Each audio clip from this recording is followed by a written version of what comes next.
Meus irmãos, nós estamos diante de uma lição cuja introdução já foi realizada, a introdução já foi introduzida, né? E estamos estudando sobre dois aspectos da vida cristã.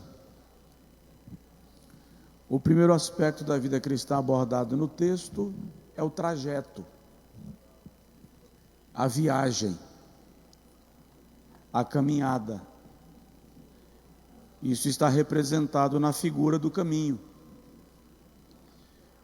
O segundo aspecto analisado nesse texto sobre a vida cristã é a chegada, o acesso, a porta.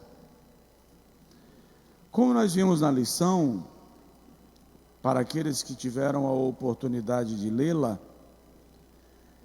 desde o Antigo Testamento, a Bíblia se utiliza de figuras de linguagem para representar esse acesso a Deus e às coisas de Deus.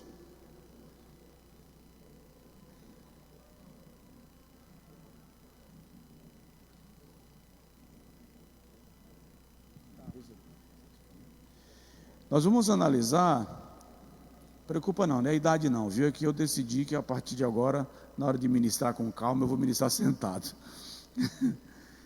Nós temos desde o Antigo Testamento, a Bíblia se utiliza da figura de linguagem do caminho e da porta para representar tanto o acesso quanto o trajeto. Por exemplo, as cidades antigas eram cidades muradas, eram cidades fortificadas, eram cidades-estados. A porta normalmente era o ponto mais vulnerável de uma cidade. Então não bastava uma cidade ter muralhas fortes, ela precisava ter portas intransponíveis. Aliás, o próprio Deus, utilizando-se dessa linguagem, usando o profeta Isaías, diz assim: eu quebrarei as cadeias de bronze e abrirei as portas de ferro e vos mostrarei os tesouros escondidos. Por outro lado, numa época em que os acessos às cidades não eram como hoje, porque as estradas não eram existentes como nós conhecemos, Roma, o Império Romano, provavelmente é o primeiro império a investir em infraestrutura de rodovias, inclusive rodovias pavimentadas, por causa da movimentação dos seus exércitos. Então, nós tínhamos caminhos mais largos para aquelas viagens de exércitos, que iam com suas carruagens e com rebanhos para as suas guerras. E tínhamos os caminhos estreitos, que eram caminhos utilizados e optados por aqueles que viajavam sozinhos, com menor volume de gente. Então, normalmente, quando alguém queria trilhar por uma estrada mais movimentada, mais cheia, ia pelos caminhos mais largos, porque ia encontrar com os comerciantes, os mercadores do seu tempo. Aqueles que queriam uma viagem mais tranquila, porque estavam sozinhos, por exemplo, optavam pelos caminhos mais estreitos. Inclusive em época de guerra, normalmente não se optava pelos caminhos largos, porque se sabia que aí vinham os exércitos, os saqueadores e assim por diante. Jesus se utiliza desses dois mecanismos para dizer que na nossa trajetória nós temos que optar por qual caminho nós vamos trilhar. E na chegada da cidade, por qual porta nós teremos passado. Inclusive, as portas pequenas das cidades eram utilizadas tanto como rota de fuga em caso de guerra, o que impedia que o indivíduo fugisse levando grandes volumes. Então, quando a Bíblia fala da porta estreita, está dizendo que para entrar lá, você não pode estar transportando cargas, grandes volumes. É uma maneira de a Bíblia nos estimular a uma vida de renúncia, que é própria da vida cristã. Então, regra geral, esse é o conceito que Jesus exprime e expressa quando ele fala que existe a porta larga e espaçosa e a porta estreita, o caminho largo e vasto e o caminho estreito. Só quem já morou na roça vai ter uma visão mais ou menos aproximada do que é o caminho de roça que você andava a pé para chegar atravessando a mata até chegar lá na casa, na sede da fazenda, ou aqueles que vinham pela estrada, que na minha região se chamava de rodagem, né? Vinha pela rodagem, né? Que aí passavam os carros, as carroças, os rebanhos e assim por diante. O comentarista da nossa lição se utiliza, pastor Osiel Gomes, se utiliza desses mecanismos de linguagem, dessas figuras de linguagem exploradas no texto sagrado, para nos relembrar do que tange na vida cristã as renúncias pelas quais temos que passar, as renúncias que temos que fazer, a fim de conduzirmos a nossa vida de modo que tenhamos acesso a Deus. Primeiro tópico da lição, já tinha entrado no primeiro tópico, pastor Manassés? No primeiro tópico da lição, portas e caminhos. Tópico 1, subtópico 1, a porta estreita. A ideia de uma porta estreita, como caminho para a vida, está presente tanto na literatura judaica, quanto na cristã. É o que eu acabei de falar. Por exemplo, essa concepção é encontrada no Antigo Testamento, em Provérbios, capítulo 15, versículo 24. Sabemos que a porta é uma entrada existente em um edifício ou no muro de uma cidade, algo muito comum nos tempos antigos, em que a cidade era toda murada e ao redor de todo o edifício havia uma porta estreita. Era por meio dessa porta que todos entravam e saíam da cidade. Interessante, dessa cultura das cidades muradas,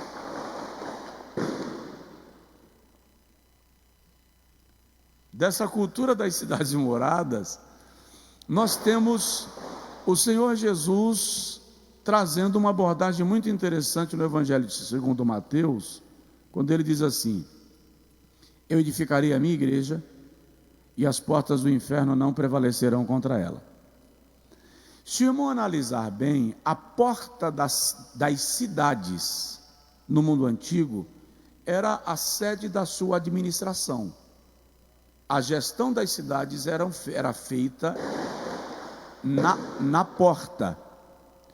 Na porta da cidade também se centravam os tribunais. Os juízes da cidade julgavam na porta da cidade. Vou dar 2 exemplos. Exemplo 1. Quando os anjos chegam em Sodoma, onde Ló é encontrado? Gênesis 19. Na porta da cidade. Isso é muito interessante porque isso indica que Ló fazia parte da cúpula de Sodoma. A citação não é por acaso, tá? Indica Ló fazendo parte da cúpula de Sodoma. Ele fazia parte do tribunal, porque as funções eram acumuladas. O indivíduo era ao mesmo tempo juiz, administrador e espécie de sacerdote, porque as funções eram acumuladas nas cidades antigas. Então, Ló na porta faz parte da cúpula de Sodoma. Por outro lado, quando Jesus diz as portas do inferno não prevalecerão contra a minha igreja, ele está dizendo a cúpula, o sistema governante do inferno, o quartel-general da malignidade, não prevalecerá contra a minha igreja. O Antigo Testamento mostra para nós, Deus ordenou a construção de 6 cidades refúgio no Antigo Testamento. Essas cidades refúgio eram cidades que ficavam, regra geral, mais ou menos à mesma distância de Jerusalém. Todas elas estavam, regra geral, em média, à mesma distância do tabernáculo, tá? Para que eram essas cidades refúgio? Eram cidades levitas, ou cidades levíticas, estavam sob a coordenação dos levitas, e quando alguém cometia um crime de sangue, era permitida a vingança, mas era preciso dar um espaço de tempo entre o criminoso e o seu assassino, para que o criminoso tivesse tempo de fuga. Qual é a lógica desse tempo de fuga? Ele precisava ter direito de se defender. No meio da sua correria, do ponto do crime até a cidade de refúgio, se ele fosse alcançado pelo vingador de sangue, o vingador poderia executá-lo, em vingança ao seu crime. Mas, se o vingador de sangue não o alcançasse, e ele chegasse na cidade de refúgio, ele não podia chegar e entrar. Ele era parado na porta da cidade e era julgado pelos levitas. Esse primeiro julgamento era um julgamento que hoje no mundo jurídico nós chamaríamos de primeira instância. Ou seja, conta a tua história. Qual é a história do teu crime? O vingador de sangue chegou. O vingador de sangue não podia mais atacá-lo, ele já estava diante dos juízes.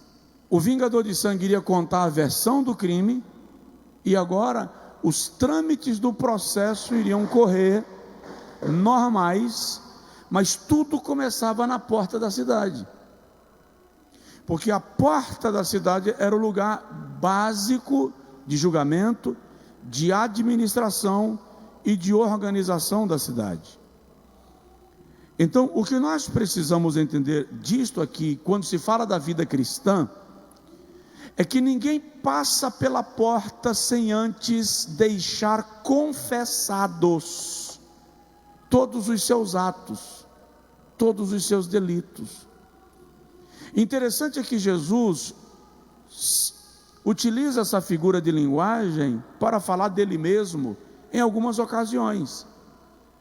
Em um determinado momento ele diz: eu sou o caminho, e a verdade e a vida.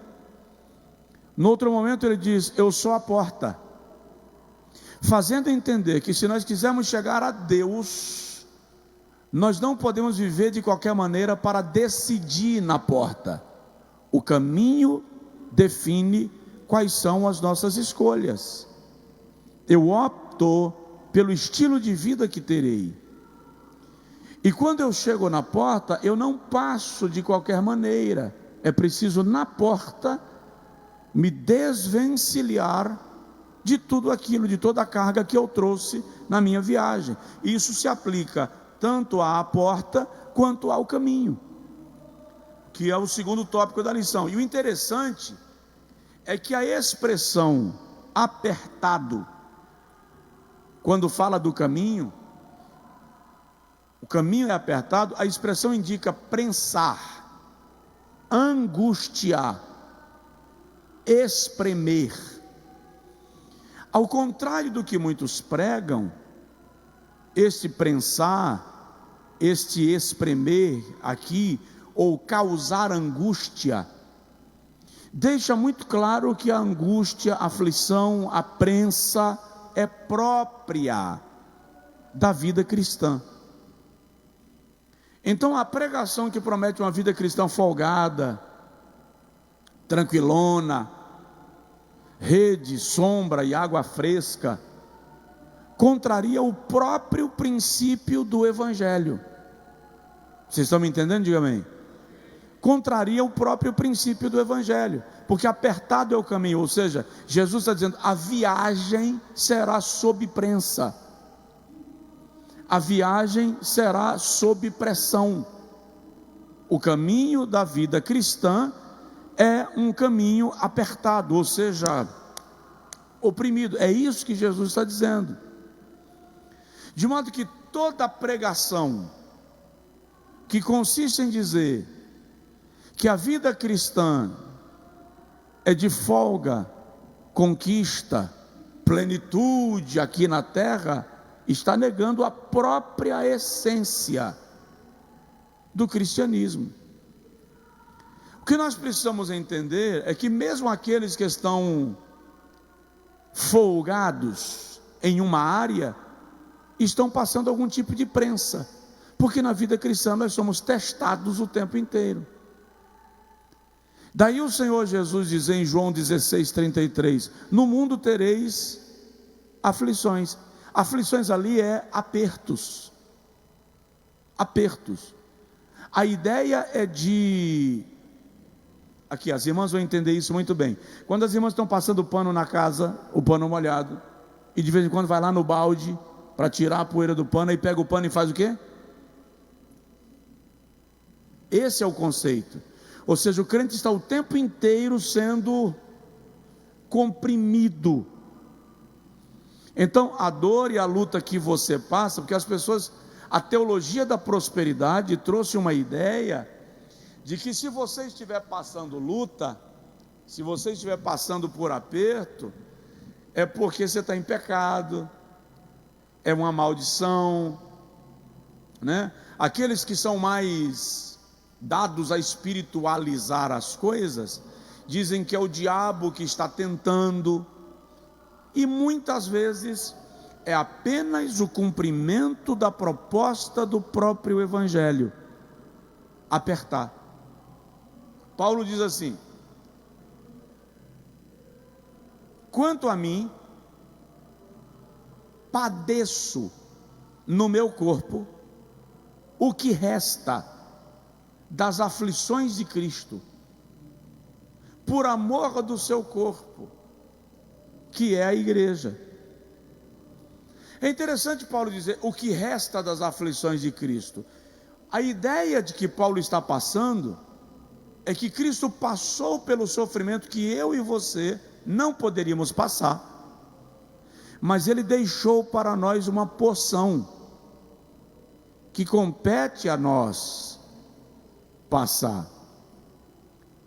Então, a salvação é pela graça, mas não é de graça.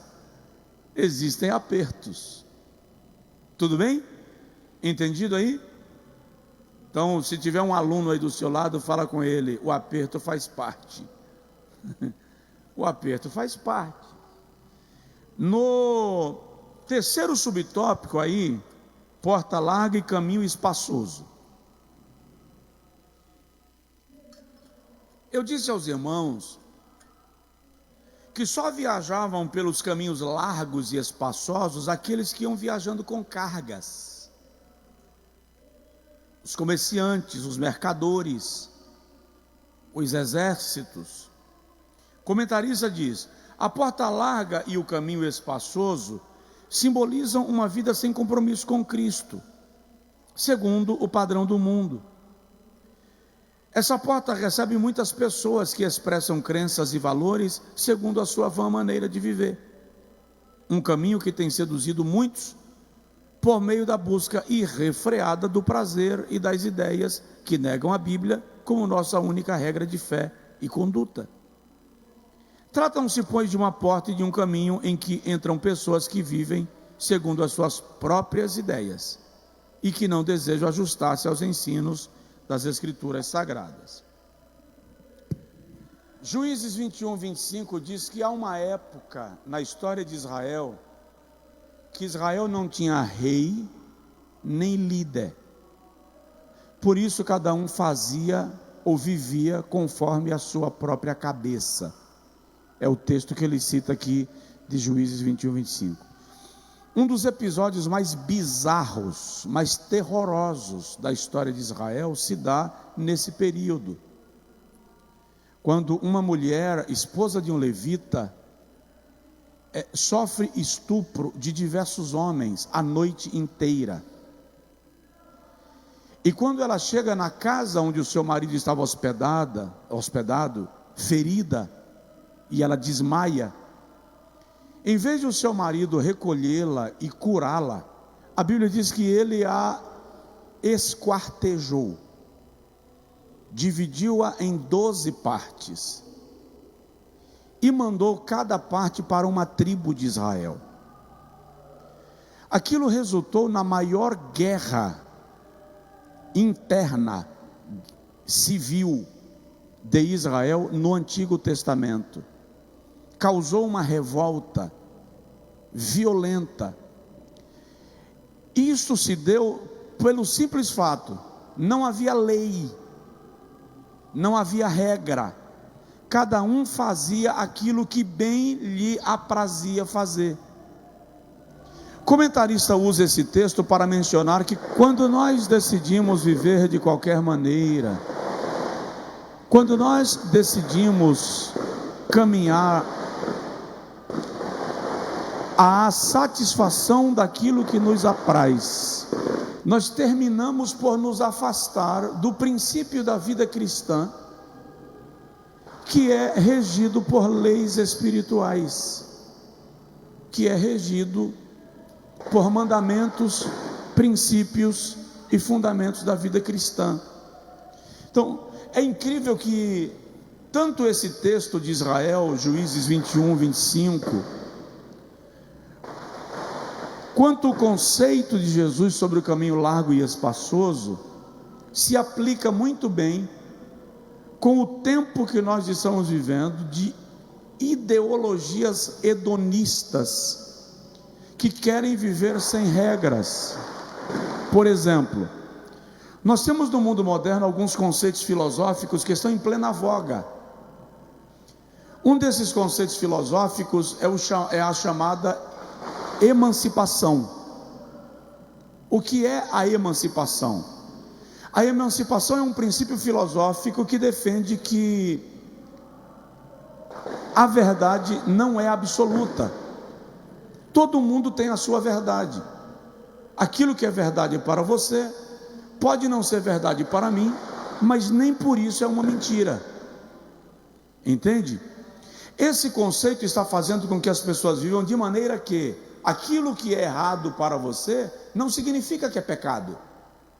É pecado para você que discorda, mas para mim, que concordo, não é pecado. Esse é o caminho largo e espaçoso. Junto com esse conceito da emancipação, nós temos o conceito do relativismo. Ou seja, nada é absoluto, tudo é relativo, não existe certo nem errado. O certo ou o errado depende da perspectiva de quem vê. Com isso, nós estamos vivendo um tempo em que a santidade está se tornando um valor relativo, a pureza um valor relativo. Os princípios de vida também estão se tornando relativos, porque o que importa é que pode ser errado para você, mas não é errado para mim. Então, se você julga errado e você fizer, você está errando, mas eu julgo que é certo, então se eu fizer, está tudo bem. Esse é o caminho largo e espaçoso, em que as pessoas não aceitam mais a orientação das Sagradas Escrituras. E é por causa desses conceitos, como a emancipação, o relativismo, e tem um terceiro aqui que deu pane com tanta bomba no juízo, acaba dando curto-circuito, mas tem um terceiro conceito, que na verdade visam desconstruir os fundamentos da cultura, da fé e da crença naquilo que as Sagradas Escrituras dizem. E o detalhe, muitos teólogos de renome que estão dentro do ambiente da igreja se tornaram defensores e, mais do que isso, propulsores destes conceitos. Daí a ideia de vez em quando alguém dizendo que a Bíblia tem que ser atualizada, a Bíblia tem que ser revista, alguns versículos têm que ser alterados e suprimidos. São conceitos resultantes da emancipação, do relativismo e de conceitos parecidos que porque querem colocar a Bíblia como um livro obsoleto. O que essas cabeças vazias não compreendem é que eu posso até alterar o texto, mas não poderia alterar o princípio. Aquilo que Deus estabeleceu como regra de vida será válido como lei escrita no nosso coração. Que as pessoas têm que entender isso. A lei de Deus está escrita no coração dos homens. Vamos lá. Eu decidi andar pelo caminho espaçoso porque eu desenvolvi o conceito de que isso aqui não é errado para mim, mas tem um código posto na minha consciência. Deus colocou um código na criatura. Um dia perguntaram a Paulo: como serão julgados aqueles que não ouviram sobre a lei?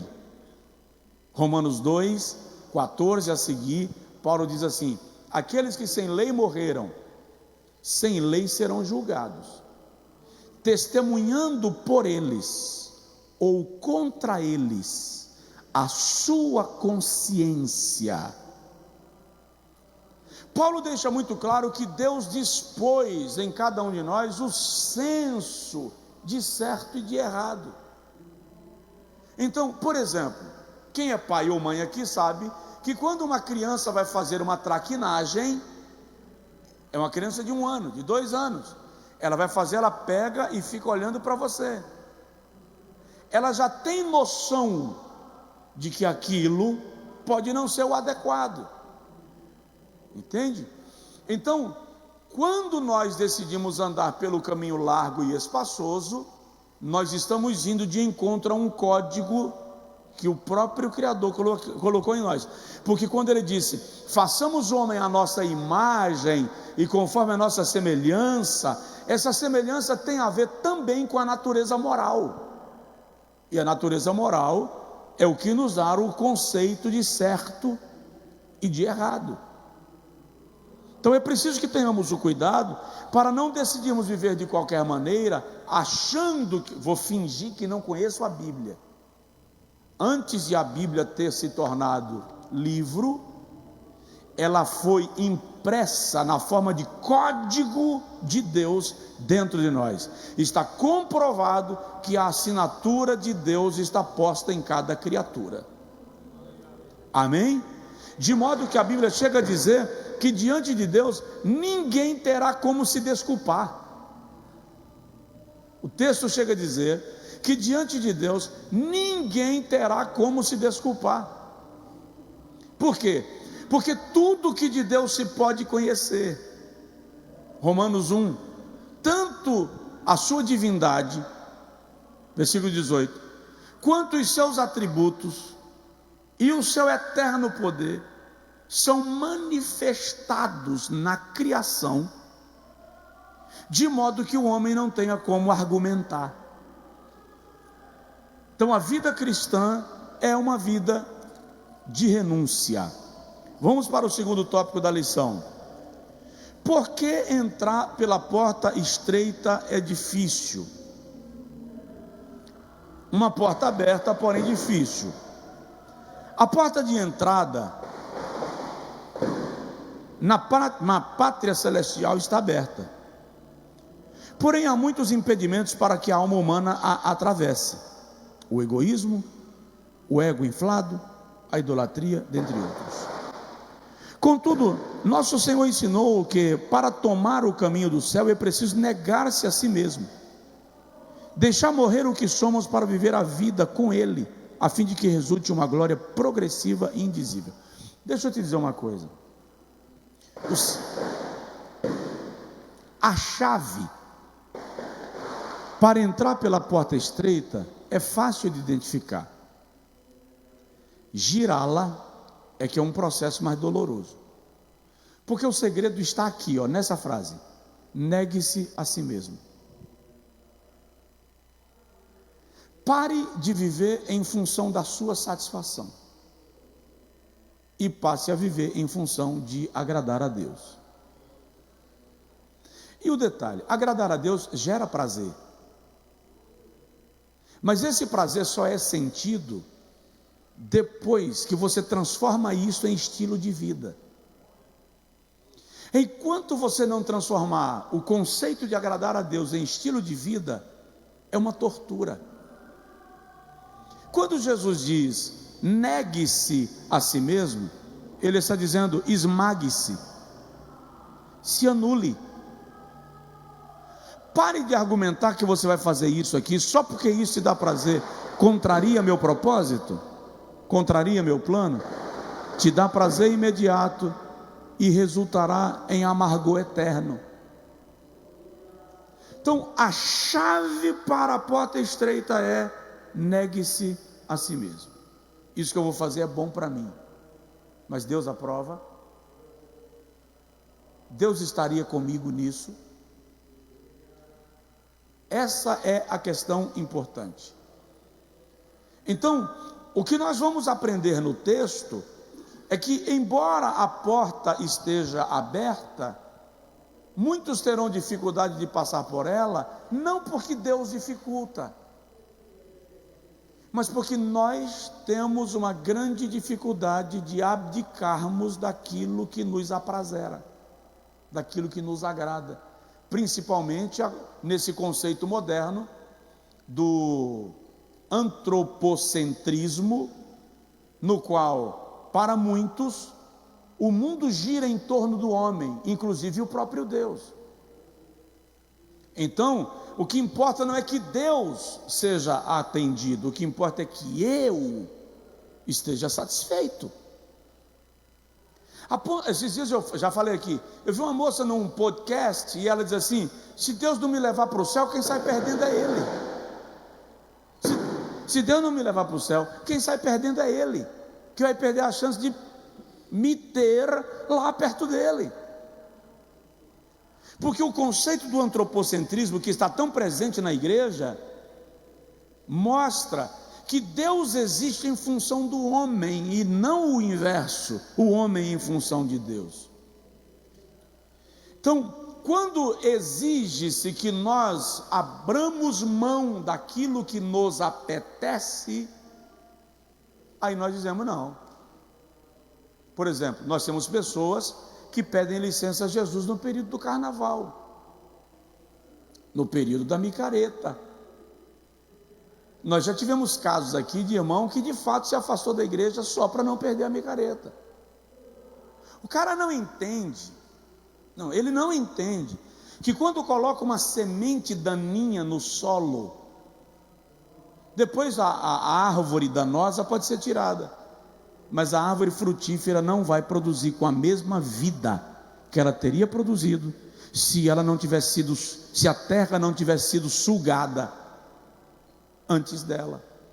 Fica lá a cicatriz, fica lá a marca de um tempo que você decidiu brincar com a seriedade da vida cristã. Não dá para viver nessa elasticidade de sou hoje e não sou amanhã. É isso que o texto está dizendo. Se alguém quiser vir após mim, negue-se, seja esmagado, porque o caminho é estreito, prensado, apertado. A porta está aberta, porque muitos não entram, porque entrar exige renúncia própria. Esse é o detalhe. Outro dia eu terminei de pregar numa cidade da Bahia e estava conversando com um rapaz, e ele fez assim: pastor, eu já estou pronto para iniciar o meu ministério.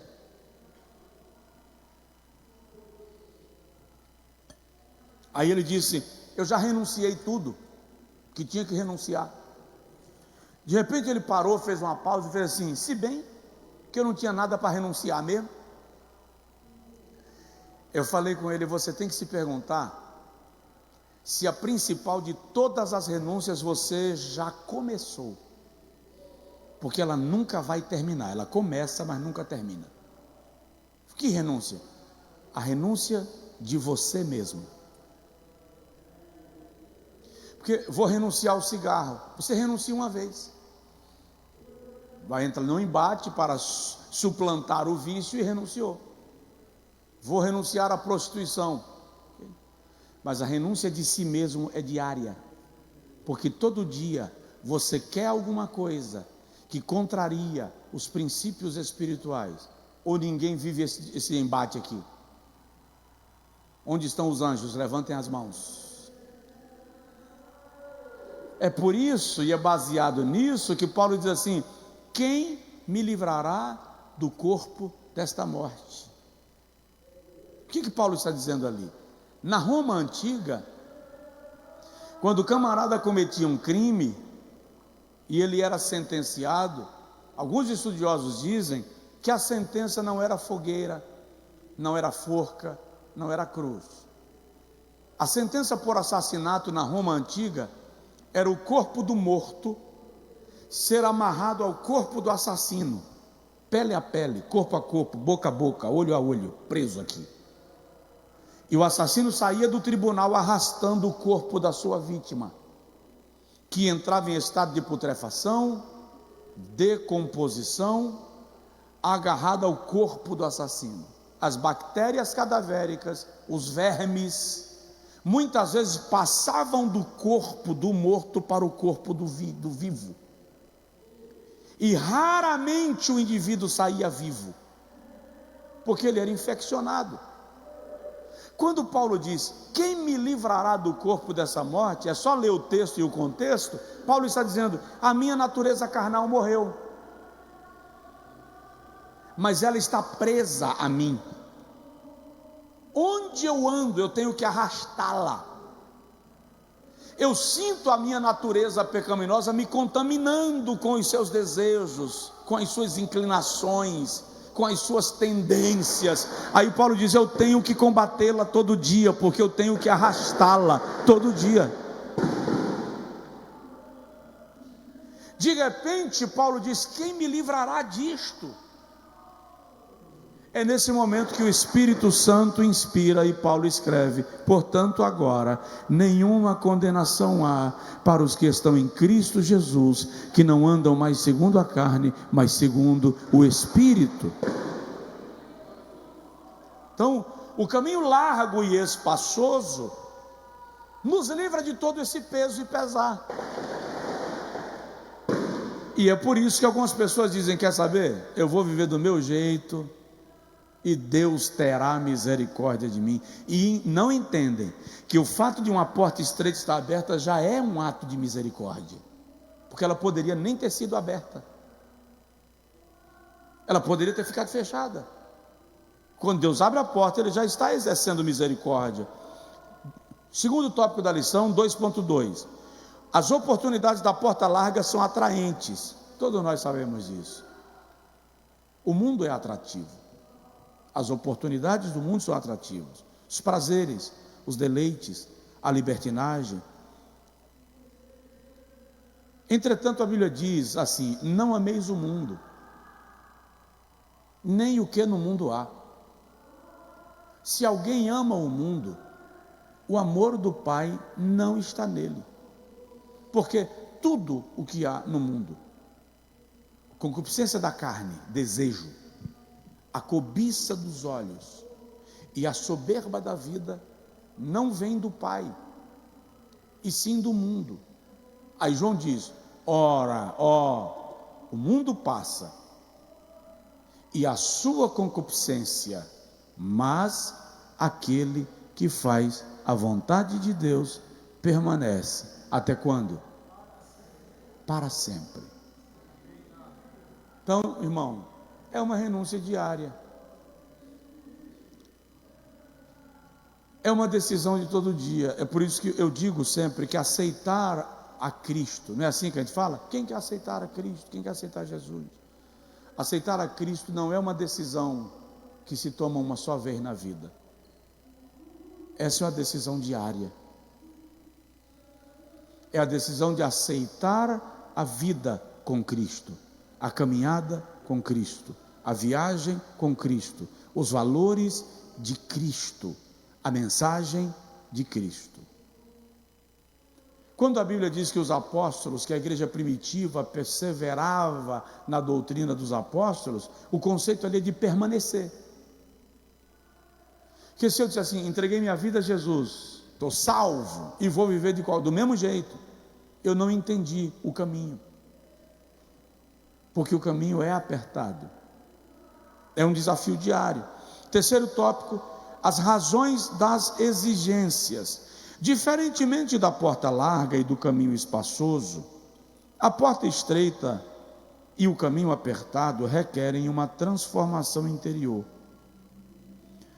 uma decisão pessoal e uma disposição em seguir na contramão da maioria. Só começa a trilhar pelo caminho da porta estreita quem se reconhece em Cristo como um pecador e com disposição de viver uma vida dirigida por Ele como um novo começo. A partir dessa jornada, o Evangelho nos faz caminhar em santidade, seguir os passos de Cristo e andar como Ele andou. Então, estaremos prontos para criar raízes e enfrentar os obstáculos da nossa jornada cristã. Deixa eu te contar uma coisa que é muito interessante. Quanto mais você anda com Cristo, mais leve se torna andar com Cristo. Por quê? Porque tudo aquilo que você transforma em estilo de vida não te confronta.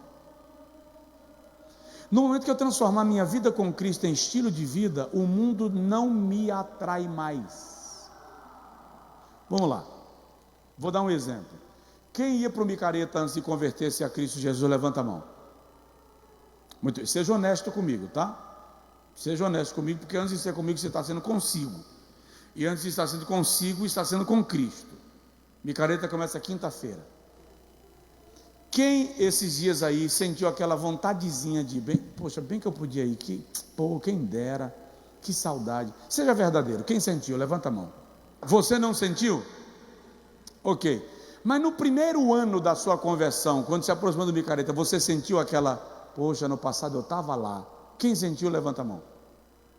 Veja só. Na medida que você vai avançando na sua caminhada com Deus, esse desejo vai sendo amortecido, vai mortificando até que morre, não te atrai mais. Hoje te causa saudosismo, sensação de prejuízo, bem que eu podia estar lá. Quem sente isso? Por que não sente mais? Porque o processo de mortificação foi operado. Já não há peso, já não há pesar. Na medida que nós tomamos a decisão de andar com Cristo, e essa decisão se transforma num estilo de vida, aquilo que nos prendia ao mundo não nos atrai mais. Somos livres. Entendeu a aplicação? Camarada era escravo do cigarro, da droga, do álcool, da prostituição. O processo de abrir mão foi desafiador. Tinha dias que você tremia, suava, não dormia, se agitava. Na medida que a sua decisão de seguir a Cristo foi se consolidando, isso foi sendo superado. Hoje não te provoca mais, não te atrai mais, porque viver para Cristo é morrer todo dia, é morrer cada dia. Daí Jesus diz que se o grão de trigo caindo na terra não morrer, ele não produzirá frutos. Então, a vida com Cristo é morrer. A exigência que o Senhor faz de nos apartarmos daquilo que lhe afronta, visa exatamente nos levar a um processo de morte diária, a ponto de chegarmos no nível que Paulo declarou: não mais vivo eu, Cristo agora vive em mim. Mas você ainda está na carne? Estou na carne, mas a vida que agora eu vivo na carne, vivo-a na fé, naquele que me amou e a si mesmo se entregou por mim. Esse é o conceito. Então não sei qual é o embate que você está enfrentando. De repente você tem um espinho com o qual você luta todo dia. Pastor, minha luta está aqui, ó. Esse parece uma pedra no sapato. Decida superar, que o Senhor vai mortificar, vai esmagar, e vai chegar um momento que você vai olhar e vai perceber que aquilo não te causa mais vontade, aquilo não te causa mais desejo, aquilo não te tenta mais, porque houve morte da natureza para a vida de Deus aparecer em mim e em você. Está entendido? Diga amém. Já vamos terminando. O terceiro tópico da lição traz agora a abordagem da entrada pela porta e pelo caminho do céu, com base no arrependimento, confissão de pecados e produzindo frutos para Deus. São os três tópicos, os três subtópicos do terceiro tópico da lição. Então, os três elementos que me levam ao céu, os três elementos que me fazem passar pela porta: arrependimento, diga comigo, arrependimento, confissão, frutificação. O que é arrependimento? Vou falar em 5 minutos os 3 tópicos. Arrependimento é metanoia. Metanoia é uma palavra grega que literalmente significa mudança de natureza. Então, quando há arrependimento genuíno, uma mudança acontece em mim de dentro para fora. Eu sempre uso aqui a ilustração do porco, não sei quem já ouviu, e a ilustração da borboleta. E aí eu digo sempre o seguinte: pega um porquinho, dá um banho nele, dê um banho de sabonete líquido, cremoso, compra sabonete bom, por favor. É um porquinho, e cá entre nós, eu particularmente acho os porquinhos bem lindinhos, aquele focinho redondinho assim e tal, aquilo é um charme, né? Depois que você dá o banho no porquinho, usa um secador com silencioso, para ele não se assustar. Secadorzinho com silencioso, para secar ele. Ele vai ficar feliz. Estou dizendo que eu já fiz. Eu tinha um porquinho de estimação, tá? Depois disso, coloca nele umas luvinhas de crochê, ou de tricô, não sei o que é mesmo, mas coloca a luvinha lá na patinha dele. Pega uma gravatinha borboleta e coloca no pescoço, não deixa apertada, tá? Ficou lindo. Depois pega aquele perfume Chanel, Bulgari, pega perfume bom e aplica nele e solta. Para onde ele vai? Para onde ele vai?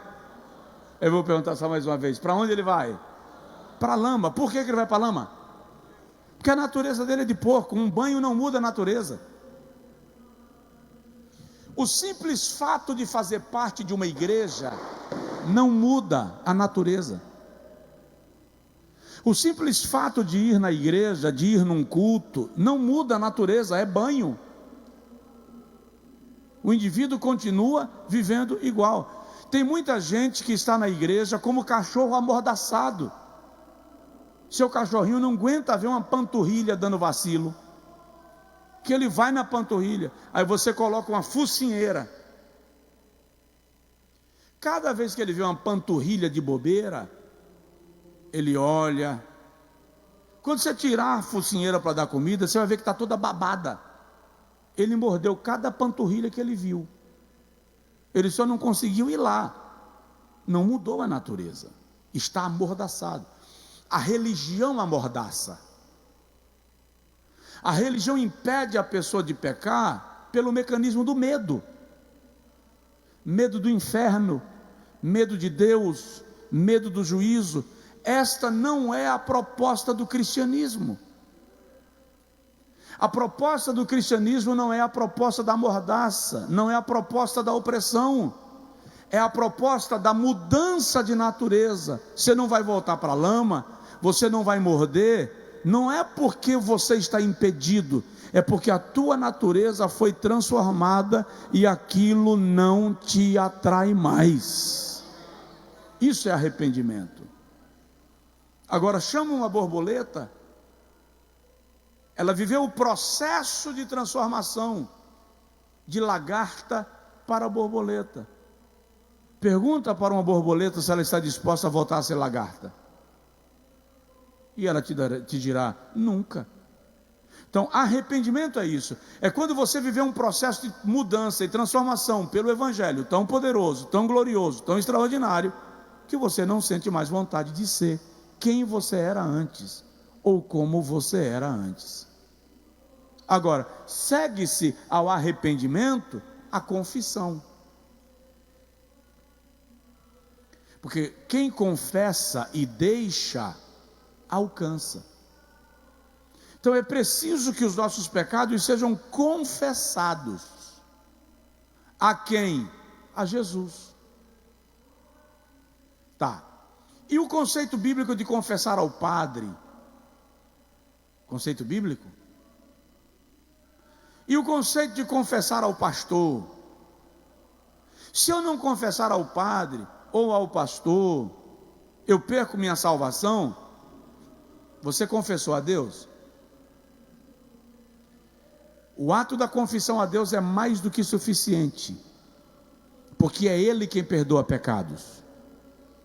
Entretanto, a Bíblia diz que é para confessar uns aos outros. E aí, por quê?